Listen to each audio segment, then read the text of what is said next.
ఆత్మీయంగా ఎండిపోయారేమో, భక్తిలో ఎండిపోయారేమో, దేవుని మందిరం అంటే ఆసక్తిని కోల్పోయారేమో, విశ్వాసంలో ఎండిపోయారేమో, కనీసం విషయంలో ఎండిపోయారేమో, దేవుని కార్యాల మీద ఆధారపడే విషయంలో ఎండిపోయారేమో.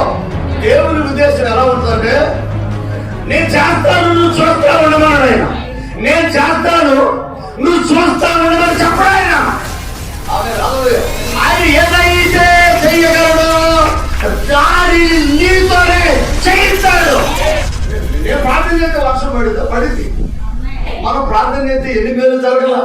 ఆర్థిక రోగం జరగలేదా? అంకులు నాలుగైనంత పోలేదా? సరిహద్దులు విశాలపరచలేదా? దేవుడి బిడ్డలు జీవించలేదా? మగ పిల్లలు ఇవ్వలేదా? బిడ్డలు ఇవ్వలేదా? నాలుగైనంతలు తీసివేయలేదా? క్యాన్సర్లో తీసివేయలేదా? ఈ ప్రార్థనే ఈ రోజు ఇప్పుడు వరకు ఈ కుటుంబాన్ని నిలబెట్టింది.